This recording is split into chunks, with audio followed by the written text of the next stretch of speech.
Assalamualaikum, nama saya Permadi. Hari ini saya sedang berada di Tower of David atau Menara Nabi Daud di kota purbakala Yerusalem Al-Quds, kota suci tiga agama.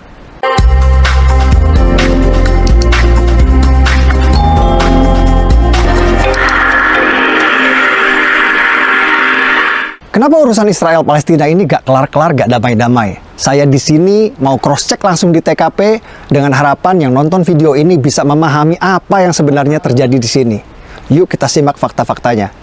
Jas merah, jangan sekali-kali melupakan sejarah, kata pendiri bangsa kita Bung Karno. Agar bisa memahami urusan Israel-Palestina ini, kita perlu tahu sejarahnya dulu. Karena tanpa tahu sejarah akan sulit bagi kita untuk mengerti kenapa kedua belah pihak ngotot merasa berhak atas Palestina. Jadi, ikuti ulasan sejarahnya dulu ya. Do you think Arabs are natives of Palestine? They're from the region, but not originally. Kekeliruan orang pada umumnya adalah mengira bangsa asli Palestina itu adalah Arab Muslim. Padahal faktanya bukan. Palestina berasal dari kata Filistin, dan berdasarkan keterangan yang saya dapat di Museum Filistin di sini, bangsa Palestina berasal dari Pulau Kreta di Kepulauan Yunani. Mereka berlayar dari Pulau Kreta Yunani dan menetap di tanah yang kita kenal sekarang dengan nama Palestina. Jadi bangsa Palestina aslinya bukan Arab Muslim, tapi orang Yunani kuno. Waktu bangsa Filistin kesini dari Yunani, daerah ini dulu belum bernama Palestina. Daerah ini dulu masih bernama Kanaan atau Tanah Kanaan. Apakah waktu itu sudah ada bangsa Arab dan Yahudi di sini? Jawabannya belum. Bani Israel atau bangsa Yahudi baru datang ke tanah Palestina setelah Nabi Musa meminta kepada Fir'aun Raja Mesir untuk membebaskan mereka dari perbudakan. Setelah terbebas dari Fir'aun, Nabi Musa membawa Bani Israel atau bangsa Yahudi ke tanah yang dijanjikan. Itulah tanah yang kita kenal sekarang dengan nama Palestina. Bahkan kitab suci kita umat Islam merekam kejadian ini di dalam surah Al-Maidah ayat 21 yang berbunyi, "Wahai kaumku, Nabi Musa menyeru kepada Bani Israel Yahudi, masuklah ke tanah suci Palestina yang telah ditentukan Allah bagimu, dan jangan kau berbalik ke belakang, nanti kau akan menjadi orang yang merugi." Setelah terbebas dari Firaun, Bani Israel Yahudi hidup di tanah Palestina ini turun-temurun selama ribuan tahun, mendirikan kerajaan Israel yang raja-rajanya tidak asing bagi kita. Salah satunya Raja David, atau yang kita umat Islam kenal dengan nama Nabi Daud. Siapa yang tidak tahu cerita Nabi Daud? Ia mengalahkan raksasa bangsa Filistin bernama Goliat hanya dengan sebuah batu. Lalu ada Raja Solomon, anak kandung dari Nabi Daud, atau yang kita umat Islam kenal dengan nama Nabi Sulaiman. Nabi Sulaiman adalah raja Yahudi yang membangun kuil suci untuk tempat ibadah agama Yahudi yang dikenal dengan nama Kuil Solomon. Kuil Nabi Sulaiman bertahan 400 tahun sampai ia dihancurkan oleh pasukan Babylon yang dipimpin oleh Raja Nebukadnezar. Kuil tersebut baru dipugar lagi oleh raja Yahudi bernama Herod yang nantinya akan dihancurkan lagi oleh pasukan Romawi. Yang di belakang saya itu adalah tembok ratapan, tempat paling suci bagi agama Yahudi seperti Ka'bah buat umat Islam. Tembok ratapan ini dulunya adalah bagian dinding dari kuil suci agama Yahudi yang dibangun oleh Nabi Sulaiman. Kuil bertahan 600 tahun sampai ia dihancurkan oleh bangsa Romawi pada tahun 70 Masehi. Lalu karena benci pada bangsa Yahudi, Kaisar Romawi Hadrian merubah nama Israel menjadi Palestina, nama yang bertahan sampai hari ini. Jadi Kaisar Romawi Hadrian lah yang memberi nama Palestina pada daerah ini.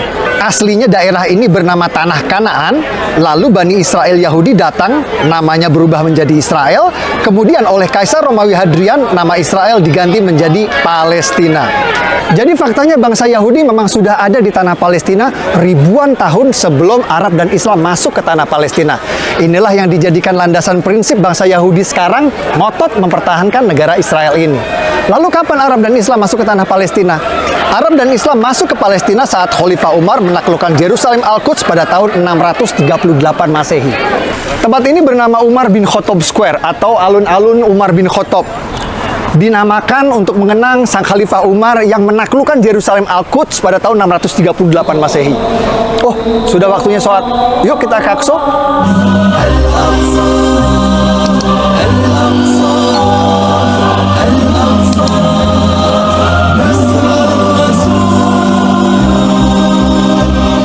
Waktu Khalifah Umar ke sini, Masjid Aqsa Qibli ini belum ada.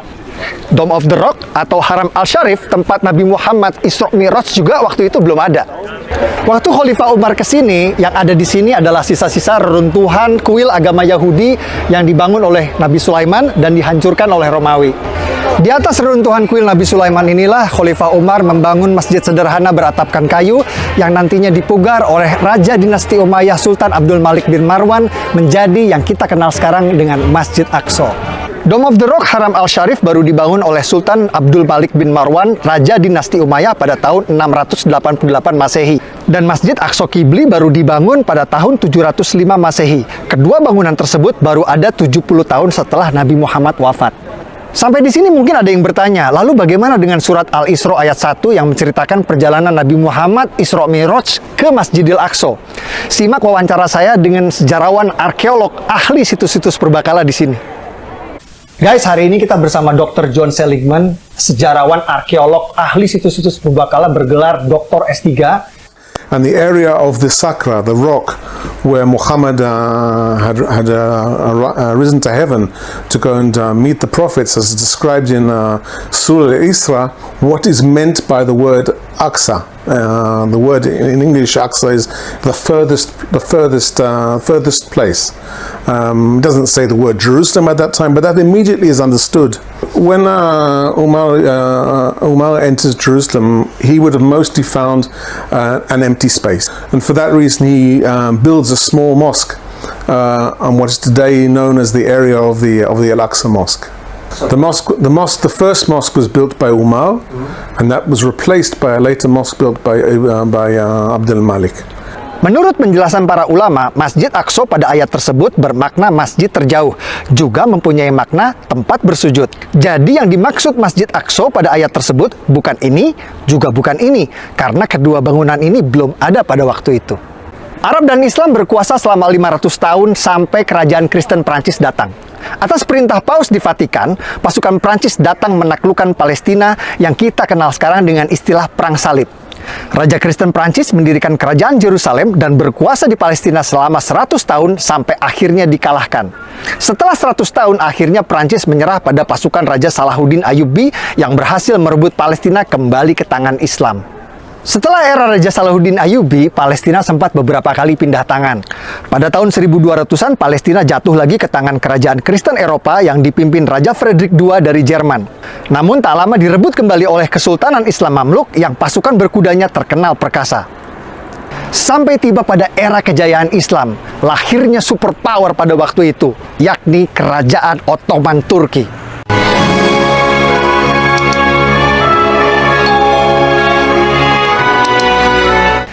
Ottoman Turki menguasai Palestina selama 400 tahun. Namun Ottoman Turki tidak punya visi seperti kerajaan Kristen Eropa untuk membangun Palestina. Ambisi Sultan Ottoman justru memperluas kekuasaannya ke Eropa. Ottoman fokus menaklukkan kerajaan-kerajaan Eropa dan Palestina menjadi sebuah provinsi yang terlupakan. Setelah 400 tahun terlupakan, Palestina lagi-lagi akan menjadi ajang perebutan berdarah yang akan berlangsung sampai hari ini. Semua berawal saat Perang Dunia Pertama terjadi.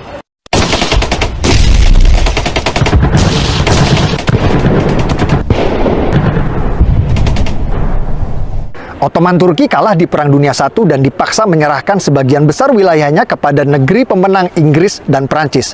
Provinsi Suriah dan Libanon menjadi milik Prancis, Provinsi Palestina dan Jordan jadi milik Inggris. Inggris mengganti nama Palestina menjadi British Mandate Palestine. Lalu Perdana Menteri Inggris langsung mengambil inisiatif mendukung pendirian negara Israel di Palestina lewat deklarasi Balfour yang berbunyi, "Pemerintahan Yang Mulia Ratu Inggris mendukung pendirian rumah nasional untuk bangsa Yahudi."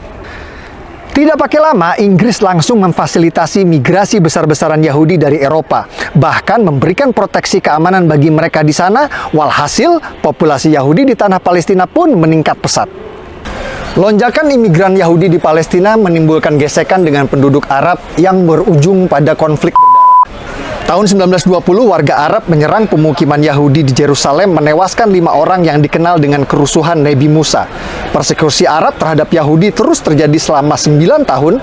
Puncaknya tahun 1929 menewaskan 67 warga Yahudi di Hebron.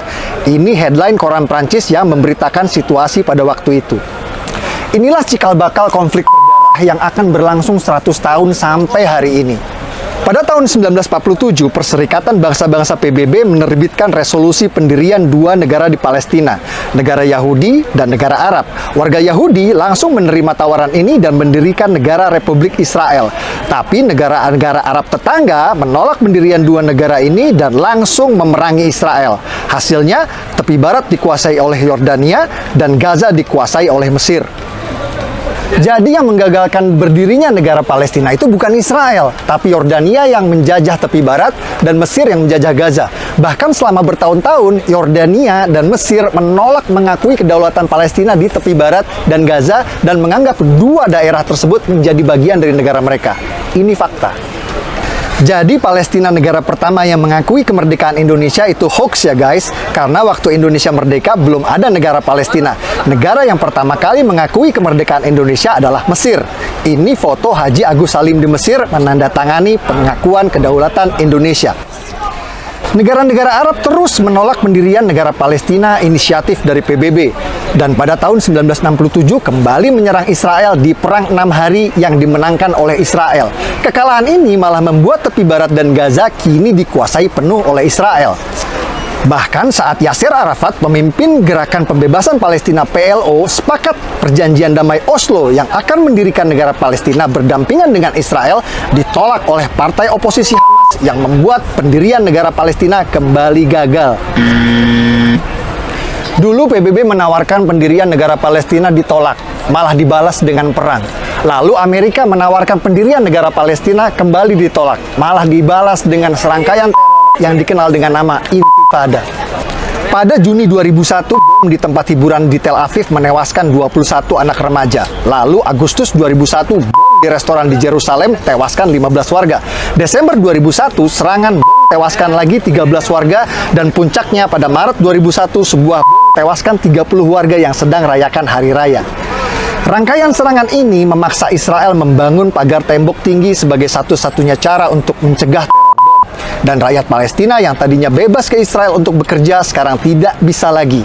Jadi yang paling menderita dari teror Intifada ini adalah rakyat Palestina sendiri.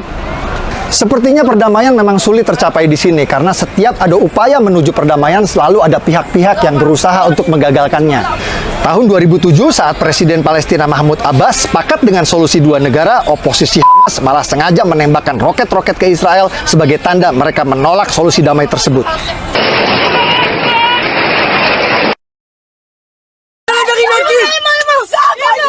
Yang banyak orang Indonesia tidak tahu, oposisi Hamas di sini itu seperti OPM di Indonesia. Mereka tidak mau mengakui pemerintahan sah Palestina dan ingin mendirikan negara sendiri di Gaza.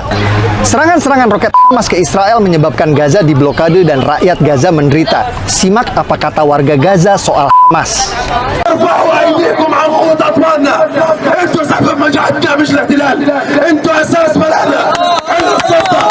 على ما اجت بعد الانقلاب اللي صار في قطاع غزه سيئت الاوضاع على العمال، لا كابونه ولا مساعدات ولا رواتب.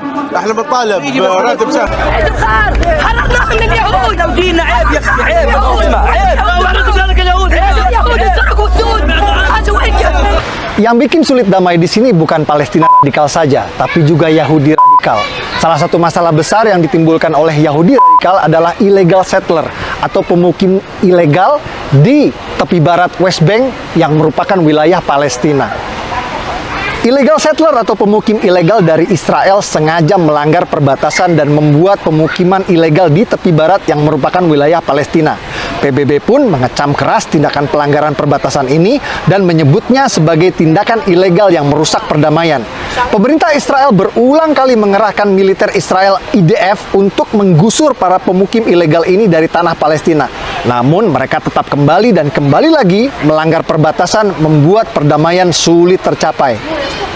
Fakta-fakta yang saya sajikan di video ini adalah hasil investigasi langsung di TKP. Banyak narasumber yang tidak mau tampil dalam video karena alasan keamanan. Saya berharap video ini bisa memberikan penjelasan, membantu menjelaskan bahwa apa yang terjadi di sini bukan seperti yang kita dengar selama ini.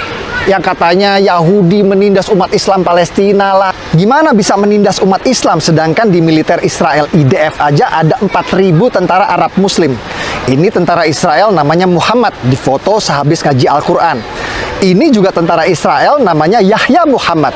Dia seorang muslim dan bangga menjadi tentara Israel. Dan ini namanya Muhammad Kabia yang berhasil saya wawancara. Simak petikan wawancaranya. Seorang Arab muslim yang menjadi tentara militer Israel. Assalamualaikum. Waalaikumsalam. Muhammad Kabia? Yeah. Alright. Are you Muslim? Alhamdulillah. And you're Arab too? Yeah. Yes. Okay, this is very strange. I really would like you to explain to the Indonesian viewers, why are you, as an Arab and a Muslim, join the Israeli army, the IDF? Isn't that like you are, battling against your Muslim brothers? No, I'm battling and fighting against the terror, and the terror no have brothers, and I'm Israeli. And it's not a religion war, it's a war between a country want to be and between a organization that using the Islam name for their agenda. Fakta-fakta seperti ini tidak pernah diberitakan di tanah air karena fakta tidak laku dijual.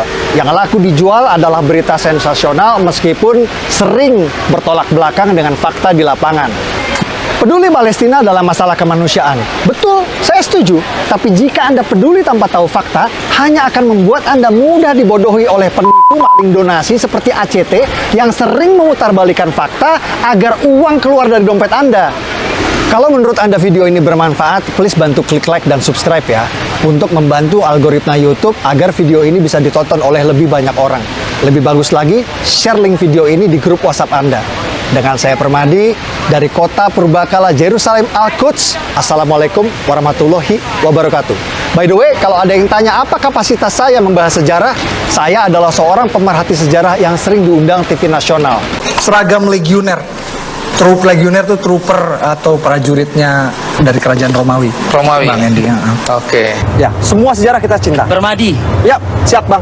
artinya selain Sudah ditulis dalam berbagai literatur yang ditulis sama sejarawan Amerika. jadi setidak-tidaknya teman-teman ini mengatakan Jadi kita ini komunitas reka ulang sejarah, Dindi.